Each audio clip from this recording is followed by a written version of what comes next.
Hello, all you fine, beautiful people. I'm back here once again with another video, and today I'm going to be doing just a bunch of massive album reviews for my Five is Alive series. I started this about a couple weeks ago, and it's something that I really wanted to continue, but due to like health and just feeling like absolute shit last week, it really kind of was a no-go. I'm pretty sure you guys didn't want to see me up here talking about albums and having just like puking and or pretty much having a cold and just coughing everywhere. So I figured wait till I feel better and just do this as its own thing. So over that time, I've been listening to a bunch of albums. So I thought, you know what, let's talk about them and see how it goes. I know in a previous video, I said I had kind of an outline for albums I was going to listen to. And for this, I kind of changed it around a little bit. I know it's not in the thumbnail, but I'm going to talk here about John Coltrane's The Love Supreme. Let's start off with that album. Absolutely killer album. Just insanely interesting jazz. Like I was listening to this album and just hearing it. And John Coltrane, I know like it's kind of considered like jazz, avant-garde jazz, experimental jazz, post-bop, I believe it's called, spiritual jazz. It's a really interesting concept. It's a really interesting album. John Coltrane, without a doubt, just brought it. It's absolutely killer. Uh, Listening to a lot of what's on there is really amazing. Like I can see where I know I read somewhere that Carlos Santana and John McLaughlin were really inspired for to be like their album they did together. They wanted to make it like a Love Supreme, almost like exper this kind of spiritual experience. And for me, it works. Like it is a fantastic record. Um, Wayne Shorter's piano, I believe is the piano player. I'm just going to bring up the personnel on this album. You have John Coltrane pretty much on tenor sax. I love his sax playing. McCoy Tyner is the piano player. Jimmy Garrison's on double bass. Elvin Jones is on drums, gong, and timpani.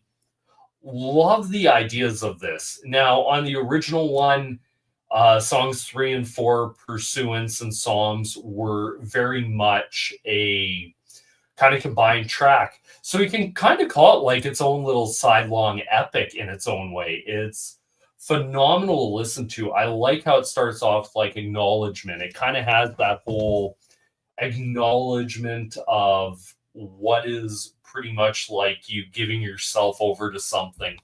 Then you have resolution and Pursuance and Psalms pretty much combined into one. I know on later reissues, it kind of got thrown into its own little thing. Now, the thing I like about this is it's so interesting to listen to. You have John Coltrane.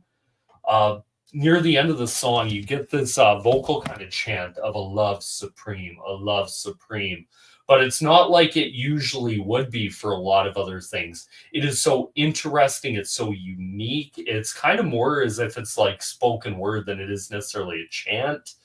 But as I was going through this album and listening to it, it really is this kind of religious experience because I am not familiar with jazz at all. And I'm listening to this album and there's some beauty in it. There's some absolute gorgeous playing on here. And then there's just some out of nowhere, what the heck is going on? And it just really works for me. And as I'm listening to this album, I do get where the spiritual side of this really comes through. Now, for John Coltrane, he at this point he was used to probably recording like, or probably doing like, oh, what's the phrase I want to use here? He was kind of used to doing like $20,000-$30,000 or 20,000-30,000 albums being sold at this point. And from what I read here, it seems like John Coltrane went up to like 500,000 units sold. So it was a huge cultural thing. And the thing I like about this being for the series, it being 1965, is I feel a lot of the kind of bricklaying for what was to come in like years like 67, 68, 69. I feel the bricks were laid in 1965. Some might say they could have even gone back 64, but I think 65 and those middle years and decades are such pivotal years. It works. It's fantastic to quite honestly listen to. I think it really holds up really well. Through listening to it,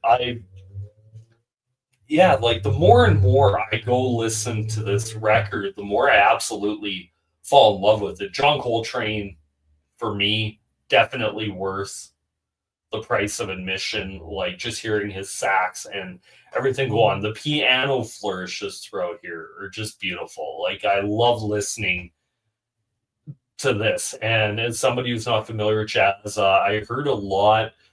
Quite honestly, my interest in jazz was piqued through hearing Andy Edwards talk about jazz and really piqued my interest. So I went out and I listened. And actually, surprisingly, the first album I ever listened to in jazz album was the John Coltrane album, but it was called Interstellar Space, which might even be 75. So I could be coming back to Coltrane on this. But Interstellar Space, very much like Love Supreme, they're like two completely different albums. Where if you're saying to jazz fans, what's an album to get into, and you mentioned Interstellar Space, not the place to go for that because that album is so out there. It's just pretty much no more than like him and a drummer, and that is it. But anyway, Love Supreme, John Coltrane, definitely high on my list. I'm probably at the end of this going to be coming out with my ranking. I might make just a community post and just put where I have each album on the list as I go along and just kind of update it weekly as to what album fits where. But I think right now for this, I have it underneath Prince's Around the World in a Day, and I think I have it just below Alex Harvey Band. I really like that, but Love Supreme, John Coltrane, definitely worth a listen. On to the next album that I want to talk about today is going to be Red Octopus by Jefferson Airplane, which, wow. It's really interesting with Jefferson Airplane, and I find a lot about this coming out of a lot of these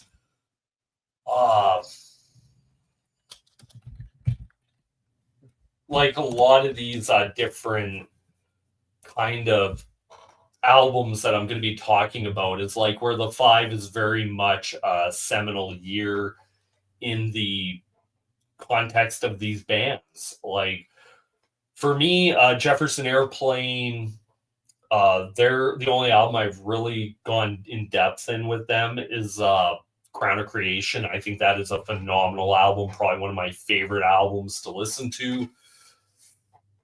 Also, another one I really, really love out of that. Yeah, it's pretty much the only one. Other than that, I'm only familiar with singles from either Starship or The Airplane. Built the City on Rock and Roll, I know is them. What's the other one I remember? Jane from the Starship. That's another one I remember listening to. White Rabbit, Somebody to Love, just the usual hits. So I was really shocked coming into Red Octopus here, where they had a big hit off of here called Miracles. And I had no idea about this album before coming into it. And the first thing I want to mention about this, to me, this feels like a very kind of disjointed album to me. And I know there might be people who absolutely love this record. Marty Balin's back in the band. Pretty much after Jorma and Paul Cassidy decided they'd rather do Hot Tuna, they decided to kind of keep going, but they didn't want to keep going under the Airplane moniker. So it kind of became the Starship. I know Grace Slick has come out. She's not necessarily a huge fan of this era, calls it more of the Marty era than necessarily the Airplane. But I still think there's some really, really good stuff on here. Now, when I say this is disjointed, songs that it starts off like Fast Buck Freddy, The music's by the guitar player Craig Chiquico. Sorry for that. He's the lead guitar player in this. You have the rhythm guitar player, Paul Cantor on here, Grace Slick on lead backing vocals, piano. You have Marty Balin on lead vocals and backing vocals. You have Papa John Creech on electric violin, David Freeberg on bass, Peter Sears on bass, John Barbata on drums and percussion. Wow. Very much listening to this. They decided to do this like very much democratically on this. I know the album Red Octopus, at least from what I read, this is what Wikipedia says about kind of the title of the album. Is it is kind of like the octopus part is about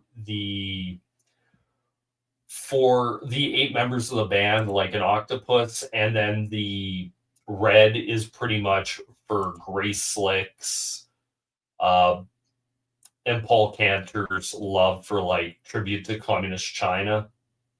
And really interesting to find that out. But it's the 70s and they were very counterculture, so I can see where it's coming from. It starts off with Fast Buck Freddy, just a interesting song. I feel like there's flourishes in here that I would definitely hear later on through the years, and maybe something like Foreigner would do. Like it sounds like that late 70s, early 80s, so it kind of feels a little bit ahead of its time here. But I don't think it's a strong opener. I really don't. Then you get Miracles, Marty Balin track, 6 minutes, 52 seconds. I'm going to go. I know this was a huge track, and there's one issue I have with the Marty stuff here is it's definitely way too long. Like, I think if they shortened the song by about a minute, minute and a half, I think it would have had a hell of a lot better impact for me. But I'm just listening to this and I'm like, all right, dude, get on with it. And it's not like just through one listen, it's through multiple listens where I'm like, I don't think this song holds up very well. I could be completely wrong, but I do actually really like this song. I think it's very interesting, but I think it's weak. Get Fiddler, the Papa John Creech song, absolutely love it. I think this is where the album really starts to pick up. You get the electric violin in there. It works well. It's great. Feels more of kind of what I'm looking for in this. Like, I know fiddle, you don't really, I guess, think of Jefferson Starship, but I think for here it works. It's an instrumental track. A Garamasu, There Is Love, the Grace Slick track, 4 minutes, 15 seconds. I like this. There's piano in it, and I think her voice. There's one thing about the airplane that I always find. I like Grace Slick singing, and usually when it's somebody else, I'm not as a huge fan of it.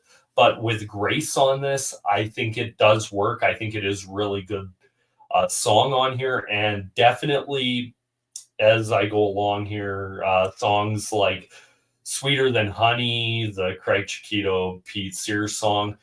Side one's kind of hit and miss. I think side two is a heck of a lot stronger with Play on Love, Grace Slick, the music by Peter Sears, Tumblin'. I Want to See Another World is probably in like my top 2 songs on this, with the next song, the instrumental, Sandalphon. I think that is my favorite song of the whole thing. It feels, as the album goes along, it kind of makes a lot more of the Starship aspect of it, where it feels a lot more spacey. It feels at times almost a lot more proggy at times, and I think it works. I think it really does, and There Will Be Love. Another good song. Like, I think the last half of here is a lot better than the front half. And I think there's a lot of reason for it. Like, I was shocked to find out that this album went to number 1.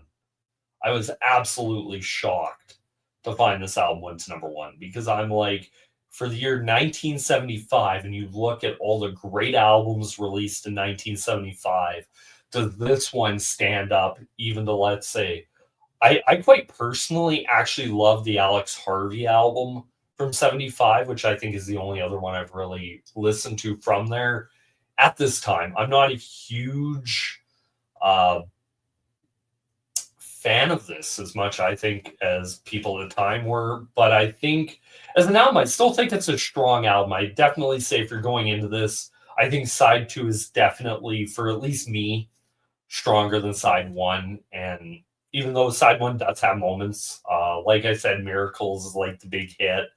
I think that had it been shortened down a little bit, it would be a better song.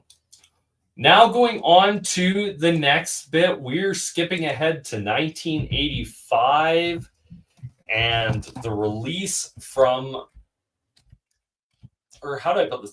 I want to say the next two releases for me of looking at this, how do I say this? At least the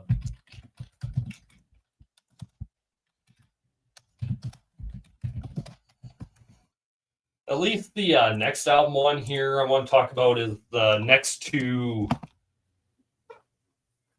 because these two albums have something in common. And for the next album, it's going to be Ain't Love Grand by the band X. Now, the band X, I actually had no idea until I actually started looking it up that they are from the movie The Decline of Western Civilization, the punk years. They're kind of the band there with the person getting the prison tat kind of thing. So in 1985, Ain't Love Grand is their release. And it's a really interesting album, at least for me, because it feels like I remember seeing on my phone on Spotify a lot. You see probably their famous album cover with the X on fire. It's kind of like a cross.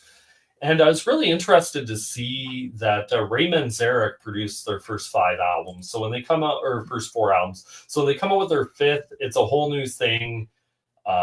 Elektra Records here, and it definitely feels like a band that might have been great on the underground that got signed because they wanted to do something more commercial.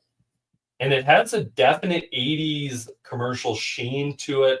It did have a hit on it, Burning House of Love, which was one of the hits off here. Really interesting.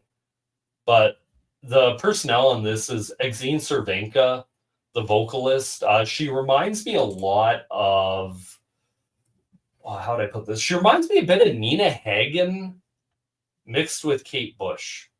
In a way, it's weird, it's unique, it's different, it's kind of punky, but I think it actually really works. You have Billy Zoom, the guitar player, saxophonist, DJ Bonebreak, what a great last name, Bonebreak, drum and percussion, and John Doe on vocals and bass guitar on this.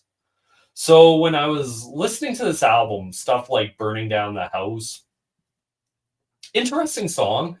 The one thing I want to say about X that I found on Ain't Love Grand is the more and more I listen to this, the more I actually feel I'm not a huge fan of I believe it's John Doe's vocals on this.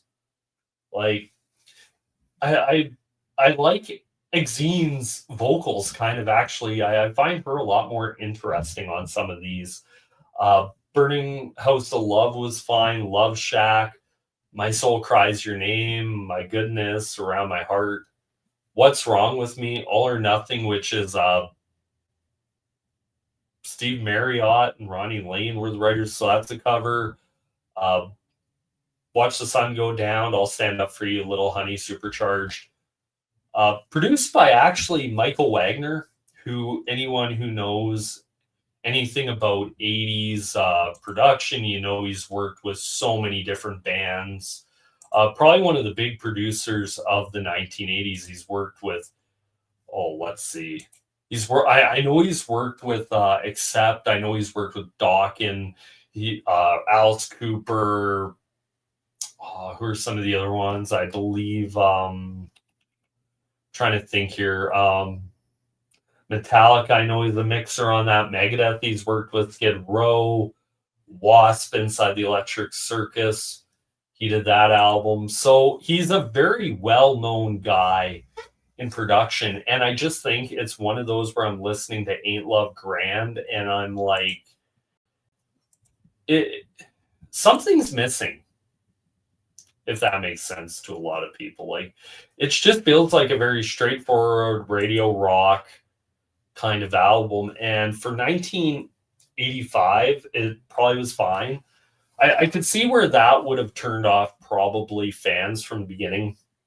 You could definitely tell that there's a huge change from at least the bits and pieces I've heard of them before. Like, I've heard like a song here, a song there, just in a playlist. But as I was listening to this, I'm like, wow,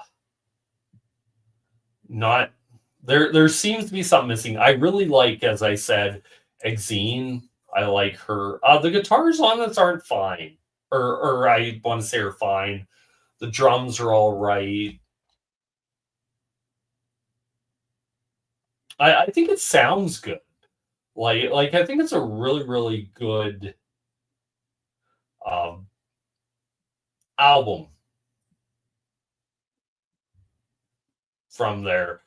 Um, you could definitely tell that it's just that's there. I think it's good. I think it's good. Might be actually one of the weaker albums I've definitely listened to, so I'm not gonna put it up there in like the great grandstand of a lot of other albums by bands, but I'll definitely say that this album, at least for me, might be one of the weaker ones I've heard so far. Especially X, I was kind of interested. Like, once I found out they were in that movie, I'm like, wow. Because I always remember them saying in the movie Decline of Western Civilization, where they're like, yeah, we're a punk band, but we got like people who can play. And I always found that fascinating, but definitely a unique band. I would suggest this. Like, listen to it, listen for yourself. I really like the song "What's Wrong with Me." It definitely feels like that more. Would you say is what the band really is about compared to some of the other songs on here? Definitely a lot more love in here.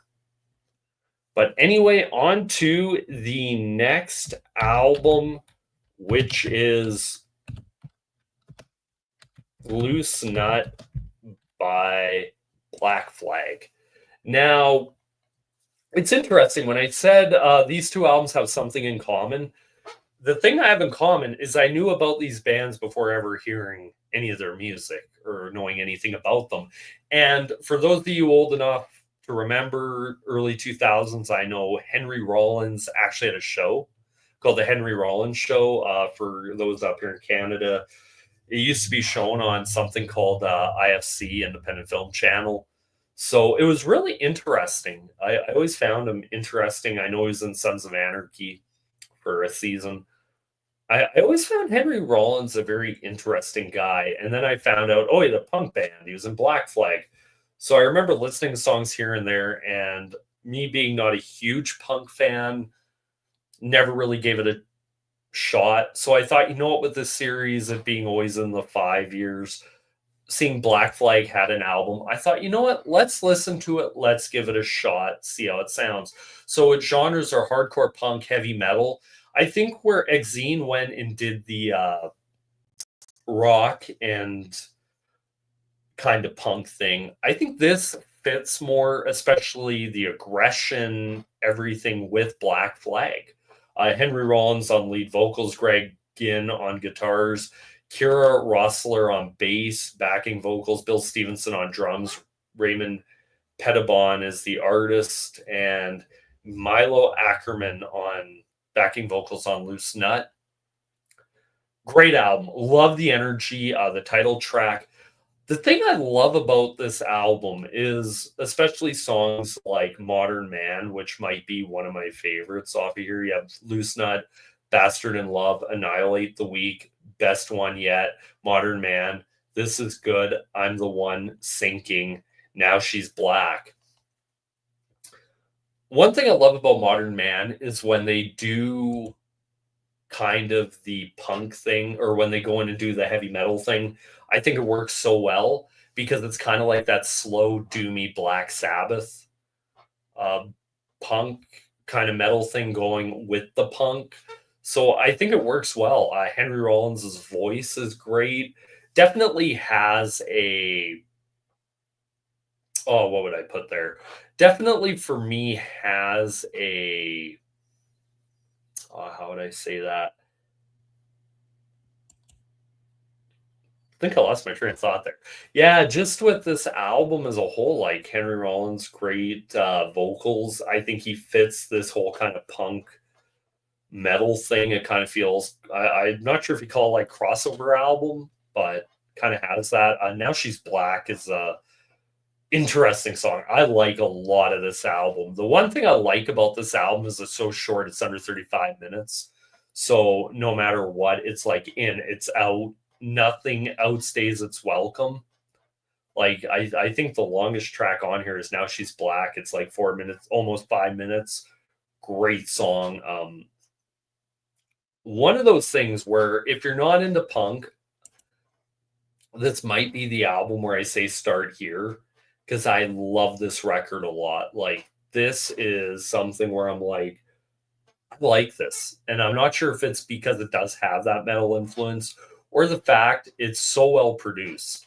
And the other thing I noticed about this for it being 1985 is actually how well produced a lot of these records are, whether it be X's Ain't Love Grand or Loose Nut by Black Flag.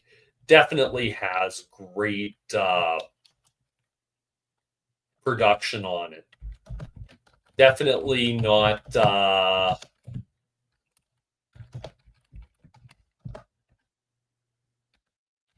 do I put that? Definitely not in the terms of normal punk albums where you definitely hear a lot of different where you hear like terrible production or something. It definitely feels as this goes along, it has that feeling of it. But anyway, on to the next album on here, which if you're kind of looking at the thumbnail, you can kind of tell what I'm going to talk about today. And this one is The Chronicle of the Black Sword by the space rock band Hawkwind. So in the 80s, Hawkwind actually had a really successful career looking at charts and stuff. And the fact that this continued on that whole space science fiction kind of thing going on at the time. The one thing I love about this record, like it said, it spent 2 weeks in the UK album charts, being in 65.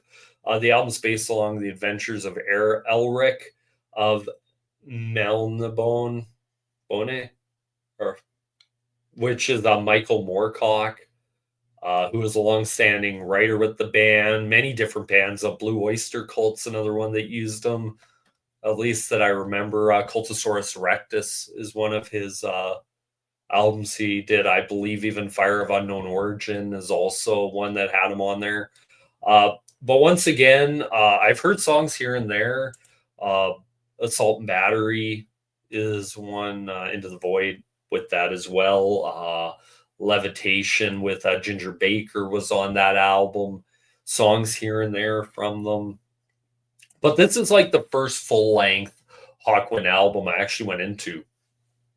And I have to say something about this. If there was a band, I would say that would fit the 80s absolutely perfectly with their space rock keyboard out of this world, but being able to mix it with the music, but also have like a poppy kind of feel to it, or at least a rockin' feel to it. Definitely, Hawkwind would be one of the bands right now. I definitely go to. Uh, just a fantastic record. I actually really, really enjoy this record. This actually might be right now one of my favorite uh, Hawkwind albums right now to listen to. It actually makes me want to go back and listen to a lot of the other stuff. It starts off with the Song of the Swords, Shade Gate, the Sea King, the Pulsing Caravan, Elric the Enchanter, Needle Gun, Zerozinia, The Demise, Sleep of the Thousand Tears, Chaos Army, Horn of Destiny. Uh, Fantastic stuff to really, quite honestly, listen to. Like, I'm listening to Dave Brock's guitar, his keyboards, his vocals, Hugh Lloyd Langton guitar as well, vocals, Harvey Bainbridge keyboards, vocals, Alan Davies bass guitar works well, Danny Thompson Jr. on drums, Dave Charles on percussion. It feels, at least for me, out of the albums I've heard from 1985, it's probably the best album I've heard so far, where at least coming at it from a prog sense, because they were able to really navigate that 80s. We want it to be kind of, you can have synths, you can have all this stuff, but we want it to be a little bit more commercial. And I feel like Hawkwind was able to capture that on this record, but also have that experimentation side of them, where it felt like it was kind of one to another, where you might get a song here where you're able to be like that kind of commercial thing, but then the next song you'd get that, it's Hawkwind. You get a commercial song, then you get a Hawkwind. And as the album goes on, it just kind of feels like it's all contained within that album.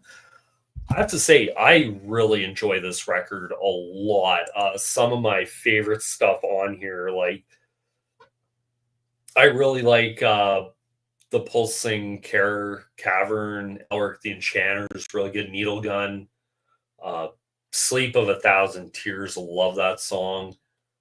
Uh, Chaos Army, Horn of Destiny, that's pretty good. Other stuff on here is the other thing I like here is a couple of those last songs kind of feel like preludes into other songs. So the flow of the album also is really good. That's one thing I'll say. And I forgot to mention this about Black Flag as well. The reason why these two albums really work for me is I think they flow insanely, insanely well, to the point where I'm just like, wow, it's over. Wow, that's it. Oh, okay. On to the next album. And I have to say, like, it's a great listening experience when you can kind of get in and out.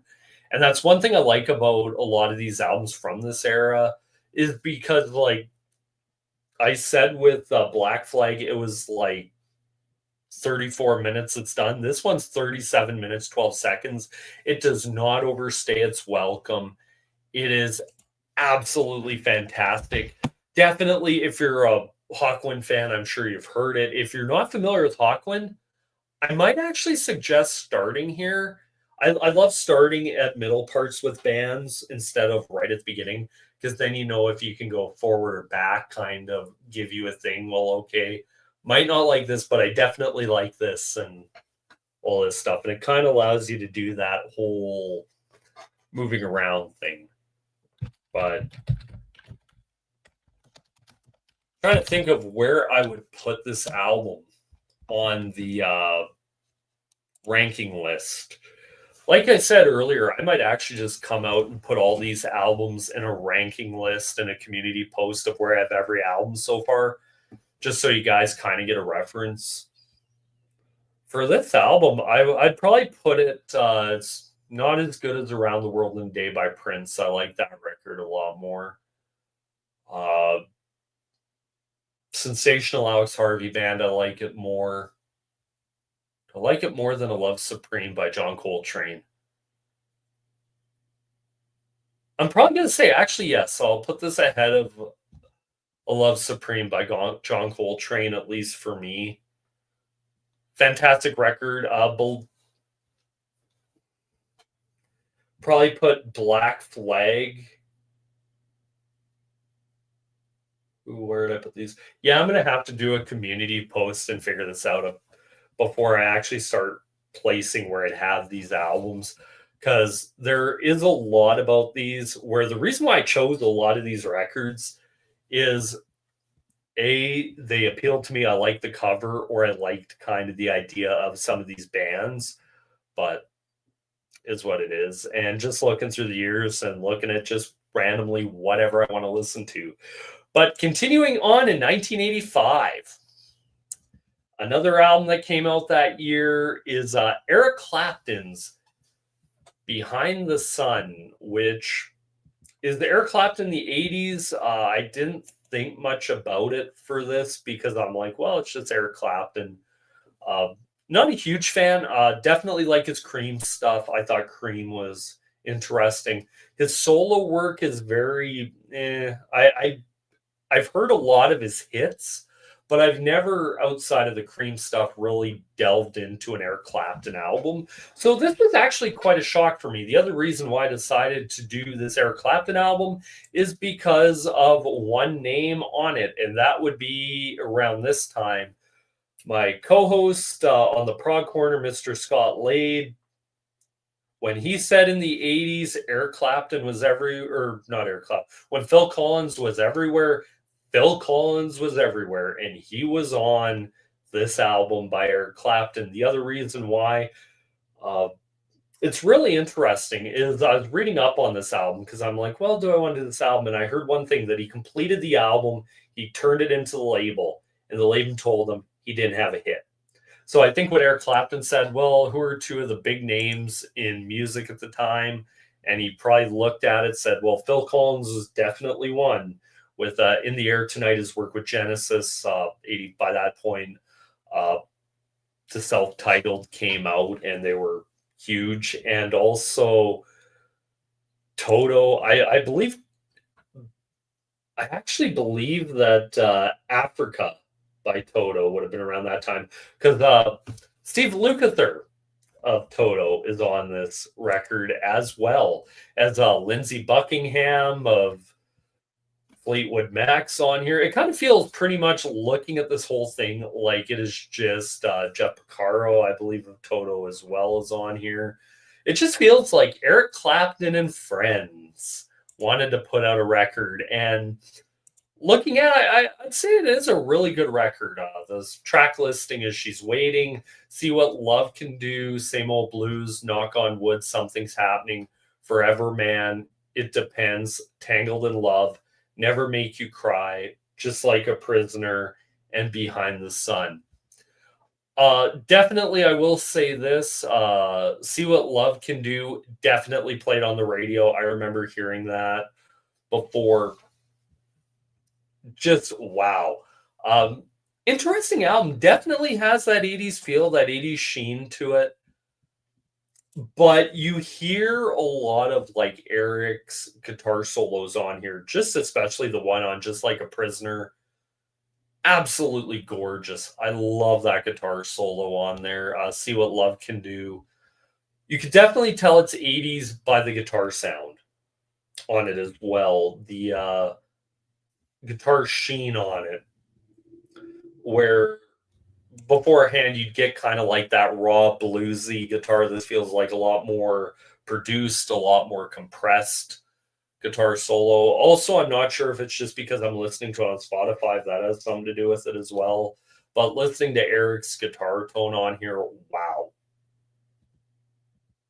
It kind of feels at times there, but also another thing I really love about this, uh, drumming on it sounds really good. Like you can definitely tell the songs Phil was on, whether it be electronic drums, uh, whether he's doing vocals or anything. Because I remember I was listening to this as well, and you can definitely tell when Phil Collins is singing and when Eric Clapton's singing. But I will give this to uh, Phil and Eric. I think they did a fantastic job. Steve Lukather. It's a well-sounding, well-produced album. And I think for Eric Clapton around this time, which is interesting that the label would reject an album because even at this time, you're like, Eric Clapton, like probably one of the most well regarded guitar players, even at that point in the world. But I guess like you're looking at 80s, you're looking at all that stuff. We're the record company. We know what people want to hear. You don't. Uh, Interesting album. I will say this is an album that first time I heard it, I was like, ugh. But after listening to it a few more times, I actually really like this record a lot from Eric Clapton. I think it's a strong album. It's the start of the Collins Clapton partnership. And Scott, you were right. You were definitely right. Phil Collins was everywhere in the 80s. And I was actually really shocked to even see him on here, but definitely works. Fantastic record. Would definitely suggest it. It's one of those where I listen to it. Even the tracks with Lindsey Buckingham on it, like Something's Happening, I really enjoy that. None of these songs, other than Same Old Blues and Never Make You Cry, are actually super long. Like most of them are under like 5 minutes and 10 seconds, 5.5 minutes. So I'm like, it's kind of get in, get out. He has some really great textures on here. Definitely has a lot of different feels on here. I think it is at times, to me at least, feels kind of schizophrenic, but I wonder how much of that is like trying to take what he already had and kind of tinker with it a little bit. That could be something different. But I think it's a really good record. But I will say it is a little bit, oh, what was it? Inconsistent, I think would be the good word to really put here for Eric Clapton's album Behind the Sun. But definitely will say, definitely worth a listen for anyone, Clapton fan or guitar fan or Phil Collins fan. Definitely give it a listen. Now, the next album I'm here to talk about is maybe one of the most strangest albums that I've heard so far. And my buddy Scott will definitely love that I'm talking about this album. As he says, his wife's favorite album of all time, Alien Lanes by Guided by Voices, their 1995 release. Uh, it's called lo-fi, indie rock, power pop. Might even actually throw in like I know it would still be indie rock, but it definitely has that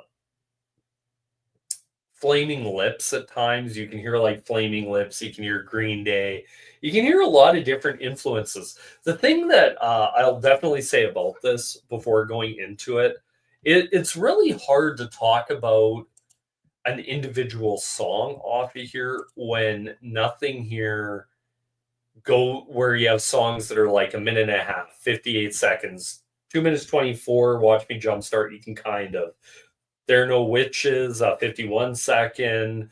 As We Go Up, We Go Down, a minute 37. I Want to Be a Dumb Charger, 113. Game of Pricks, a minute 33. The Ugly Vision, 134. Good Flying Bird, 107. Cigarette Tricks, 18 seconds. Pimple Zoo, 42. Big Chief Chinese Restaurant, 56. Closer You Are, 156. Auditorium, 102. So as you can tell, like the song lengths to this are actually not really big at all. Like they're not long. Hello, Kiefer.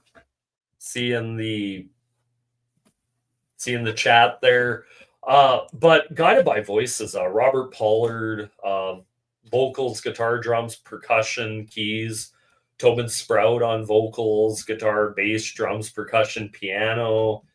Jim Pollard on bass, Mitch Mitchell on guitar and bass, Kevin Fennell on drums and percussion, Jim Greer on bass, backing vocals, Greg Demos on bass guitar, violin. Uh, Interesting album to really listen to by Guided by Voices.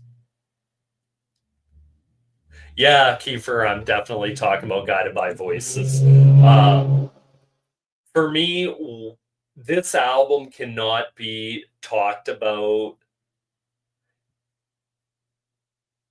like, it just cannot be talked about as like a individual track. It's got to be talked about as a whole thing. And the thing I absolutely love about Guided by Voices here on this album, Alien Lanes, is where how do I put this? Is this whole thing is where I believe I read here that they said they were given a $500,000 advance for this album, and what is it? They're given a $500,000 advance or something, or $100,000 or something, and I think the guy said he only put like $10 into it. Like it sounds virtually like it was recorded just from a tape recorder at times, but there is some well produced stuff on here. So it has its lo-fi elements, it has its pop. The songwriting on here is insane. Like to have all these tracks but have it flow in a way, even being that short, is just fantastic. Let's see. Kiefer says the best Guided by Voices is Isolation Drills. I'll definitely have to check that album out. Definitely will. Haven't. It's one of these. This is my introduction to Guided by Voices, and really interested into what I hear here. Like I said, you hear like Flaming Lips, you hear Green Day, you hear all these interesting ideas that I think had this been any other time than the early to mid 90s, uh, I don't think anybody since then has really, at least to what I'm hearing so far, I'm not sure if anybody's ever actually done anything else like this. It's really interesting. It's weird. Like I said, the 90s was the musical quagmire of music where who knew what was coming out. There was some weird, strange stuff coming out in the 90s, but this is definitely one that I would definitely suggest to anybody. Kiefer said, I first heard this album when I was 2. Yeah, yeah. Can definitely see if parents were fans of this, definitely turning their children onto this album. Let's see. Next album, I want to talk about here on this is going to be one that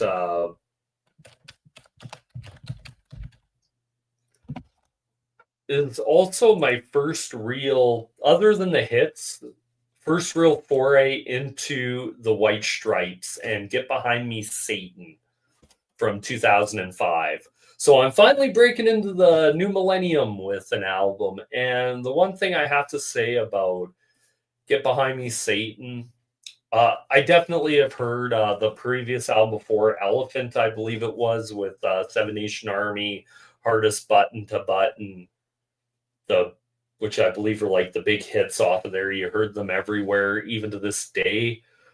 Get Behind Me, Satan, definitely like garage, alternative, blues rock, experimental at times. I enjoy this record actually a lot more than I thought I would. Like, you're thinking about the White Stripes, you think about that garage rock sound for it. But I think what works for this album, for me at least, is sure, you start off with that sound with like Blue Orchid, but you get the Nurse, which is different, where it feels like they're experimenting with stuff like xylophones. Kind of see if I can bring it up here. Like you get stuff like bells, triangles, bongos. It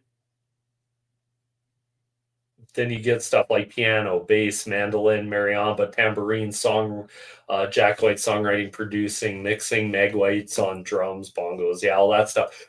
Let's see if there's anything else here. Yeah, tambourines and shakers. But listening to this, like I said, the nurse, you get into like different sounds. My doorbell, forever on her is over for me. Little Ghost, The Denial Twist, White Moon, Instinct Blues, Passive Manipulation, Take, As Ugly as I Seen, Red Rain, and I'm Lonely, but I Ain't That Lonely Yet. Even at times here, you get country from the White Stripes, and you get rock. And I think this album, at least for me, I do like the opening to it with Blue Orchid. Like I said, the nurse is good. My doorbell, also they're pretty good. Pop Your Tune, the Denial Twist. I really like how it ends. The other thing I really enjoy about this album is Meg White. I love hearing Meg sing on this. I think she has an absolutely beautiful voice. And I think it works here with Jack. I think they really complement each other very well. And I just think from start to finish, it works for me. Um, it's one of those where I've just been listening to it. The first, very much like some of these albums. First time I listened to it, I thought, you know what, it's all right, it's there. And then the more and more I listened to it, the more and more I kind of fell in love with it and kind of got that, oh, this isn't bad. This isn't bad. This is actually pretty good. And I kind of get what the White Stripes were trying to do here. And I think it works well. Uh, Not sure where I'd put it in my ranking. Like I said on previous ones, I'm definitely going to be doing a album ranking post here to say where each album is. But wow, this album for me, like, one thing I have to give credit for is Jack White. I really enjoy his guitar playing. I like his I love his phrasing on a lot of these. Like, I like his tone. Some of these other songs, you get stuff like mandolin, bass, piano. Like I said, it's a really interesting record to listen to start to finish. And the more and more, I think I definitely will say it's not one of the favorite albums I've heard, but I think it would definitely be maybe in my top half, probably by the end of the year. I absolutely love it. Love listening to it. Uh, yeah, just a really interesting album to listen to, and especially like Jack Meg White here. This is my first, like I said, this is my first foray into this band, so it's really going to be interesting doing these series of going forward of different numbers for decades, because I think there's a lot in here where I absolutely love it. But anyway, on to the final album I believe I'm here to talk about tonight, which is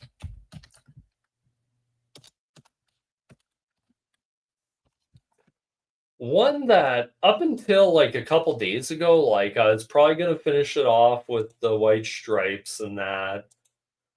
But there was one album that caught my eye a couple nights ago, and so I started listening to it and thought, you know what, I got to add this on here. Um, just for listening purposes and for just something different than what I've been listening to. The one I'm going to talk about right now is For Earth Below by Robin Trower. Famously of Procol Harum, had a great solo career. Bridge of Sigh, his second album, blew up massively. So this is the follow up, very much, and that's what this and White Stripes kind of have in common. It's the follow up to the successful album.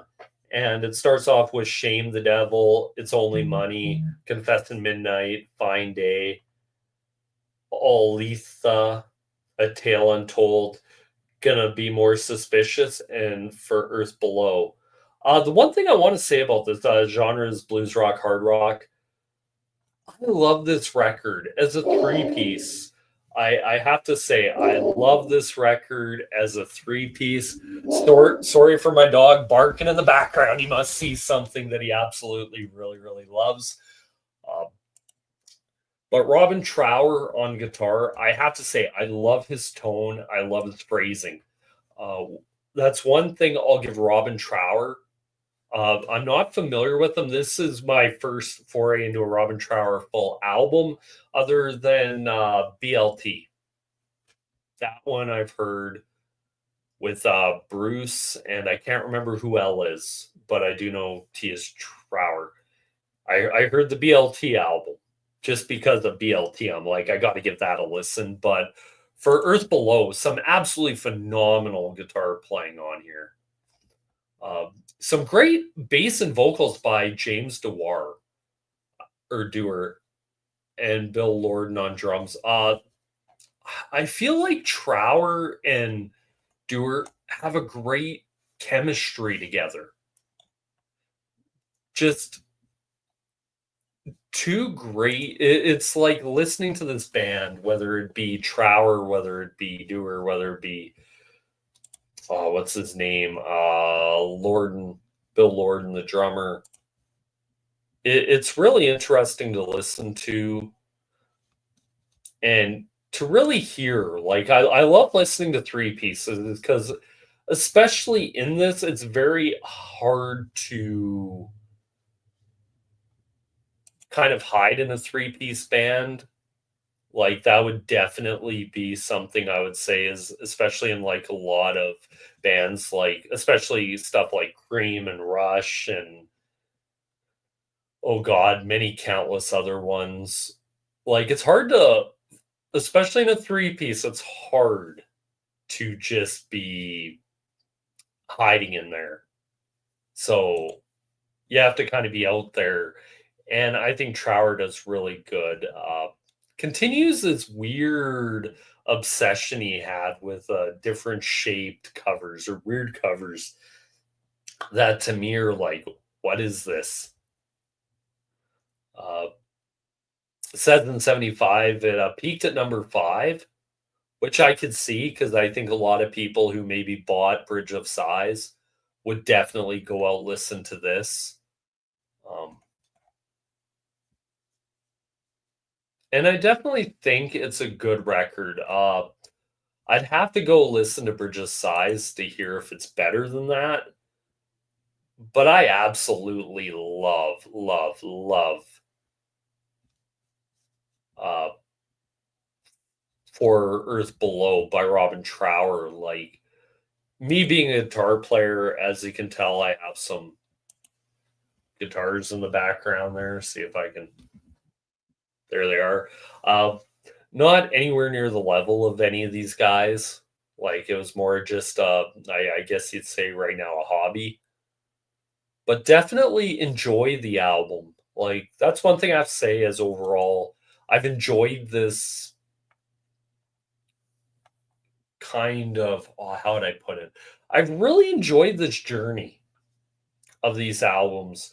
And I kind of wish like I could have kept up with it enough to make these all into their own separate videos and that stuff. But kind of for right now, it is what it is. Definitely excited to go listen to a lot more other albums that you guys suggest. Like, that's one thing I love about this series. There's definitely going to be one from 2015 in the next one. Uh, Actually, you know what? There's one album from 2025 I actually want to talk about right now because they would show up multiple times on this. And just going to bring up the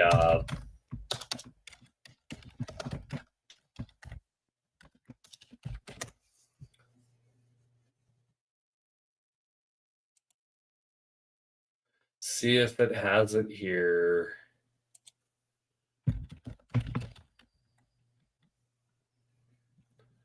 Let's see, bring it up here. Sorry for the delay, folks.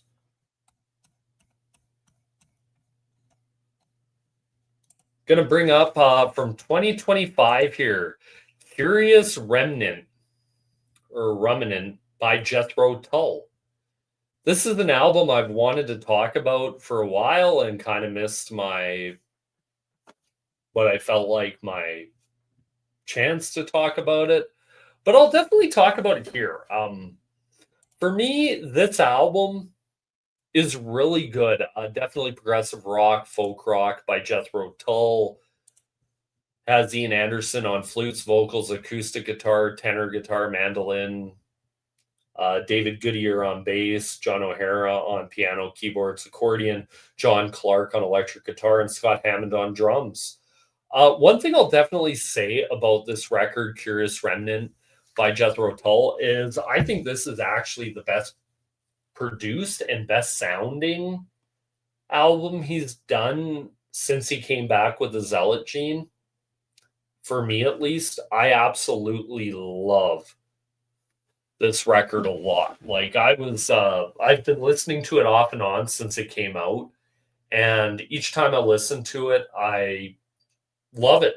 I think it's a really good record. But there is a asterisk I have to this, and I'll probably start by talking about the good first. Like the part I really enjoy is I think Ian has found very much like I heard on the last one, Rock Flute, and even the Zealot Genes, he can't hit certain notes anymore. So I think he finally, on a couple songs, decided, you know what, let's, instead of doing like the guitar all the time, let's kind of bring in the piano and start off with piano a little bit, or start it off with flute and that stuff. And I think it works. I think this album, at least vocally for me, it's down a bit, but I think it works with his style. And I know there are Jethro Tull fans that might even say he should hang it up. I know there's Tull fans that want him to get back with Martin Barr. Hell, now that Tony Iommi's no longer, it sounds like, in the future doing anything Black Sabbath related, maybe bring in Tony Iommi to work with. Because on top of being a fantastic electric player, I think he's just as good acoustic player. And I think that would be something interesting to hear. The song title, The Puppet Master is a good one. Curious Ruminants, great. Dunsey and Hill, another good song. The Tipu House, Savannah Paddington Green, Stegan Hand over Jerusalem, Drink from the Same Well, and Interim Sleep. I will say, I know there's people who really enjoy the epic off of here.